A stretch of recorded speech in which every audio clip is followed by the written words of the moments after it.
Taste the Daily.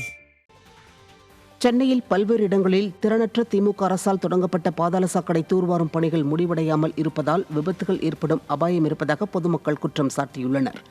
சென்னையில் நுங்கம்பாக்கம், வள்ளுவர் கோட்டம் போன்ற பகுதிகளில் பல மாதங்களுக்கு முன்பு தொடங்கப்பட்ட பாதாள சாக்கடை பணிகளுக்காக தோண்டப்பட்ட பள்ளங்கள் இன்றும் மூடப்படாமல் உள்ளது. இதனால் பொதுமக்களும் வாகன ஓட்டிகளும் கடும் அவதியடைந்து வருகின்றனர். இதேபோன்று ஆழ்வார்பேட்டையில் உள்ள கஸ்தூரி ரங்கன் சாலையில் மழைநீர் வடிகால்வாய் பணிகளுக்காக சாலைகளில் ஆங்காங்கே தோண்டி வைத்துள்ள பள்ளங்களால் விபத்து ஏற்படும் அபாயம் உள்ளதாக மக்கள் அச்சம் தெரிவித்திருக்கின்றனர். திறனற்ற திமுக அரசு வெற்று விளம்பரத்திற்காக பணிகளை தொடங்கிவிட்டு தற்போது வரை முடிக்காமல் காலதாமதம் செய்து வருவதாக பொதுமக்கள் குற்றம் சாட்டியுள்ளனர்.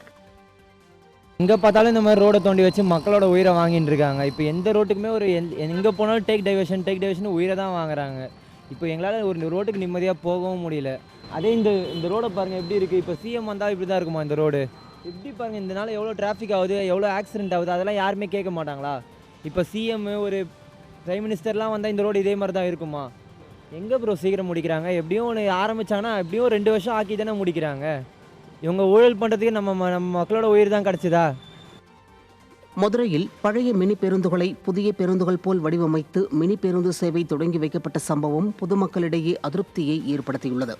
தமிழகம் முழுவதும் கிராமப்புறங்களுக்கான மினி பேருந்துகள் இயக்கப்படும் என ஸ்டாலின் அரசு விளம்பரம் வெளியிட்டது. இதுகுறித்து அரசு எந்த நடவடிக்கையும் எடுக்காத நிலையில் அரசு அறிவிப்பை நம்பி முதலீடு செய்தவர்கள் கடும் கண்டனம் தெரிவித்தனர். இதனால் மதுரையில் வெற்று விளம்பரத்திற்காக பழைய பேருந்துகளை புதிய பேருந்துகள் போல் மாற்றி கிராமப்புறங்களுக்கு மினி பேருந்து சேவையை தொடங்கி வைத்துள்ளனர். இந்த மினி பேருந்துகள் ஓட்டை உடைசலாகவும் கரும்புகையை கக்கியபடியும் சென்றது. மேலும் இதிலிருந்த பல்வேறு மினி பேருந்துகளின் பழைய வாகன எண்ணை மறைத்து போலியான வாகன எண்களை ஒட்டி எடுத்து வந்திருந்தது அம்பலமானது. திறனற்ற திமுக அரசு மக்களுக்கு பயனுள்ள எந்த திட்டங்களையும் செய்யாமல் வெற்று விளம்பரத்திற்காக மட்டுமே திட்டங்களை செயல்படுத்துவதாக குற்றச்சாட்டு எழுந்துள்ளது.